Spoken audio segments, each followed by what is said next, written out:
नमस्कार दोस्तों, स्वागत है आपका अपने YouTube channel Lugu coaching centre में। आज की जो क्लास है बेटा उसमें हम पढ़ने वाले हैं एक्सरसाइज जो आपकी 3.3 है उसका question number 4th, 5th, 6th and 7th। ठीक है बेटा, इससे पहले जो क्लास हुई थी मैंने उसमें आपको question number 1st, 2nd and 3rd बता दिया था। ठीक है, शुरू करते हैं आज की क्लास। देखिए आपको क्वेश्चन नंबर 4th क्या दिया हुआ है। Draw a rough figure of a quadrilateral that is not a parallelogram but has exactly two opposite angles of equal measures। ठीक है, इसका मतलब है कि आपको एक रफ फिगर ड्रॉ करना है किसका, क्वाड्रिलेटरल का। ठीक है, जो कि पैरेललोग्राम ना हो लेकिन इसके जो अपोजिट एंगल हों, दो अपोजिट एंगल जो आमने सामने के एंगल हों वो क्या हों, इक्वल मेजर हो। ठीक है, तो इसको हम किस टाइप से, इसके लिए हम काइट ड्रॉ कर सकते हैं। ठीक है, ये काइट ड्रॉ की हमने। ठीक है, तो यहाँ पे जो एंगल बनेगा ये एक दूसरे क्या होंगे, इक्वल होंगे। ठीक है, इसको नाम दे देते हैं हम ABCD। तो एंगल A जो होगा वो इक्वल होगा किसके, एंगल C के। वट यहाँ पे वट जो एंगल D होगा वो नॉट इक्वल टू होगा एंगल B के। मतलब यहाँ जो एंगल बनेगा और यहाँ बनेगा ये इक्वल नहीं होंगे। ठीक है, लेकिन यहाँ पे जो एंगल बनेगा एंगल A, एंगल C ये इक्वल होंगे। इसके बाद आता है क्वेश्चन नंबर 5th।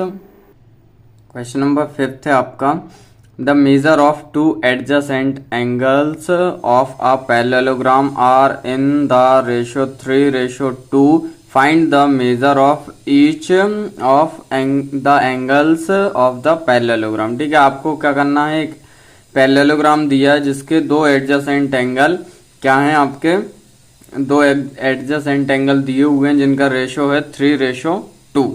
ठीक है, तो उसका फिगर कैसे बनेगा देखते हैं। देखिए, तो इसका फिगर बनेगा कुछ इस टाइप का। आपको बनाना है एक पैरेललोग्राम। ठीक है, ये मान लीजिए एक पैरेललोग्राम है जिसका ये वाला एंगल और ये वाला एंगल आपको दिया हुआ है कितना, 3:2। तो ये हो जाएगा 3x और ये 2x। ठीक है, यहाँ पे ये हमने बना लिया पैरेललोग्राम।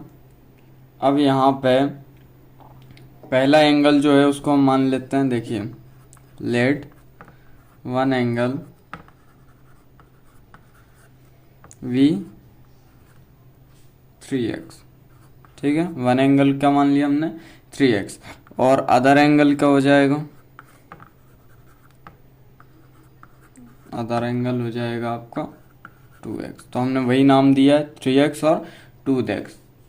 ठीक है, तो अब हम जानते हैं कि एडजेसेंट जो एंगल होता है उनका सम कितना होता है, 180 डिग्री होता है।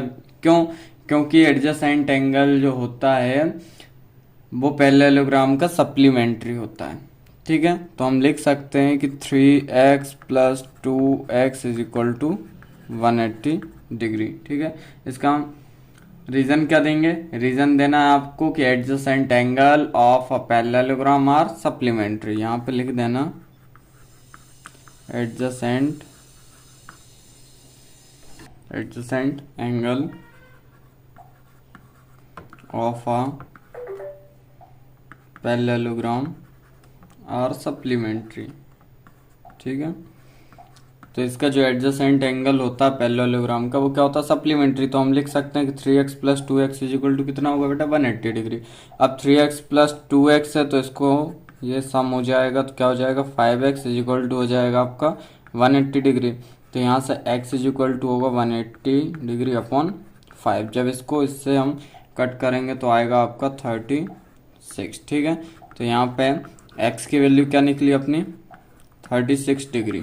ठीक है, अब यहाँ पे ये तो निकली है x की वैल्यू, लेकिन हमें किसकी निकालनी है, 3x की और 2x की। तो यहाँ पे 3 × x की जगह क्या रखेंगे हम, 36।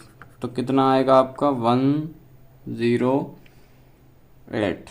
ठीक है, कितना आएगा 108।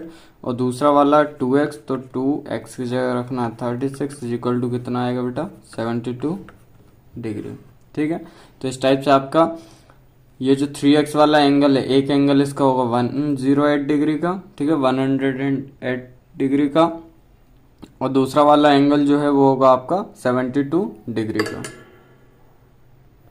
क्वेश्चन नंबर 6 है आपका, two adjacent angles of a parallelogram have equal major, ठीक है।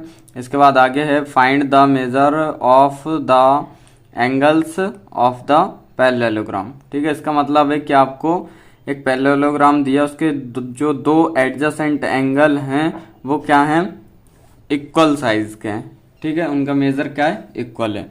तो मान लीजिए कि ये आपका एक पैरेललोग्राम बनाया हमने, ठीक है। तो यहाँ पे जो एंगल बन रहा है बेटा और यहाँ पे जो एंगल बन रहा है, इनका कहना है कि ये जो एंगल, ये दोनों एंगल हैं, ये क्या हैं, सेम साइज के हैं, जिनका मेजर क्या आ रहा है, सेम आ रहा है, ठीक है। और ये दोनों कौन से एंगल हैं, एडजेसेंट एंगल है। मतलब यदि हम इसकी वैल्यू निकाल देते हैं तो जो वैल्यू इसकी होगी वही वैल्यू इसकी होगी, ठीक है। तो हम मान लेते हैं लेट वन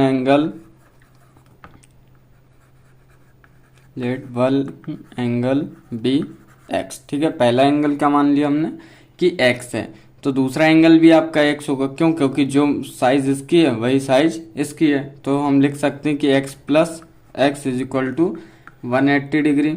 ये कैसे होगा, क्योंकि जो एडजेसेंट एंगल रहते हैं वो सप्लीमेंट्री होते हैं। ये हमने अभी पीछे वाले क्वेश्चन में भी पढ़ा था, एडजेसेंट एंगल आर सप्लीमेंट्री, ठीक है। तो ये x प्लस एक्स हो जाएगा आपका 2x is equal to 180 degree, तो x इज इक्वल टू होगा आपका 180/2। तो x की वैल्यू क्या आएगी आपकी, x की वैल्यू आएगी 90 डिग्री, ठीक है। तो ये वाला यदि 90 बन रहा है तो इसके जस्ट सामने वाला भी क्या होगा, 90 डिग्री बनेगा, ठीक है।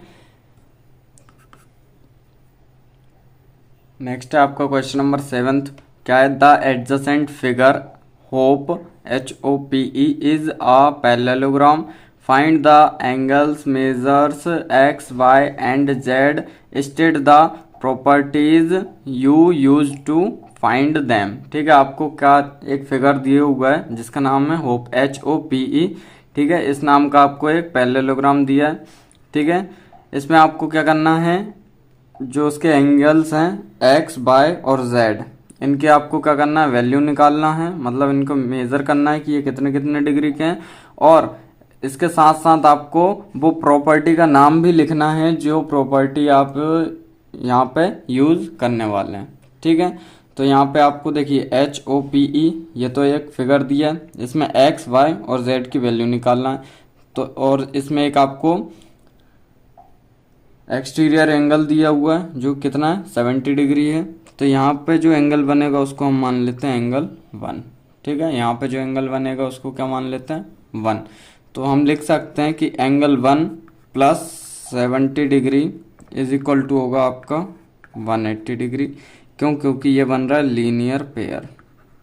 क्या हो रहा है यहाँ पे, कौन सा बन रहा है, लीनियर पेयर। यहाँ पे इसके इस साइड और इस साइड जो एंगल बनेंगे वो कौन से होंगे बेटा, लीनियर पेयर होंगे, ठीक है। तो लीनियर पेयर एंगल्स का सम कितना होता है, 180 डिग्री। तो इसको हम लिख सकते हैं एंगल 1 यहाँ पे कितना, plus 70 degree is equal to 180 degree. तो यहाँ से angle 1 is equal to 180 degree minus 70 degree हो जाएगा। तो एंगल 1 की वैल्यू क्या आएगी आपकी, 110, ठीक है। अब यहाँ पे एंगल 1 जो है वो कितना आ रहा है, 110 डिग्री का, 110 डिग्री का। तो यहाँ पे एंगल 1 के जस्ट सामने कौन सा एंगल है, इसके जस्ट अपोजिट कौन सा एंगल है, x, ठीक है। कौन सा एंगल, x। तो हम लिख सकते हैं कि एंगल 1 इज इक्वल टू होगा एंगल x के, मतलब दोनों की वैल्यू क्या आएगी, सेम हो जाएगी, ठीक है। ये कैसे आएगा, तो यहाँ पे हम स्टेटमेंट देंगे कि opposite angles of a parallelogram are equal, ठीक है। पैरेललोग्राम के जो अपोजिट एंगल होते हैं वो क्या होते हैं बेटा, इक्वल होते हैं, ठीक है। तो x की वैल्यू क्या आएगी आपकी, 110 डिग्री आएगी। उसके बाद यहाँ पे फिगर में एक बार और देखो, ये जो y है और यहाँ पे क्या है 40 डिग्री का एंगल बन रहा है, तो ये वाला एंगल और ये वाला एंगल कौन सा एंगल है, अल्टरनेट एंगल है। तो यहाँ पे जो y की वैल्यू होगी वही इस एंगल की होगी, मतलब ये एंगल 40 डिग्री का है तो y क्या होगा 40 डिग्री का होगा। ठीक है, ये कहाँ से आया, पहले लिखते हैं कि y इज इक्वल टू कितना हो जाएगा 40 डिग्री हो जाएगा। तो ये आया कहाँ से, स्टेटमेंट देते हैं कि ये जो है अल्टरनेट एंगल इक्वल होता है। ठीक है, जो भी अल्टरनेट एंगल्स होंगे वो क्या होंगे बेटा, इक्वल होंगे। ठीक है,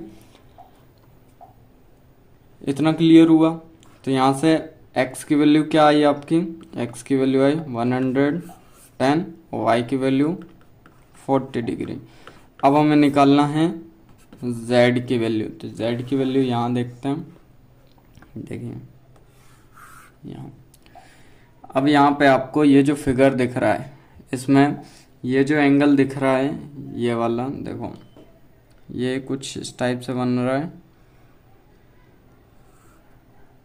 और ये यहाँ पे बन रहा है आपका 70 डिग्री और यहाँ पे क्या बन रहा है देखो।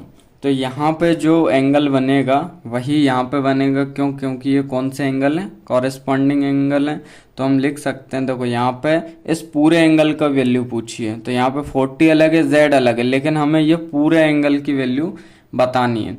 तो हम लिख सकते हैं कि 40 degree plus z is equal to 70 degree. ठीक है, तो इससे हम लिख सकते हैं कि z is equal to 70 minus 40, तो z की वैल्यू क्या आएगी 30 डिग्री। ठीक है, तो इस टाइप से x y z की वैल्यू निकाल दी। x की वैल्यू आएगी आपकी 110, y की 40 डिग्री और z की आएगी 30 डिग्री। ठीक है, ये एक बार फिर से देख लीजिए।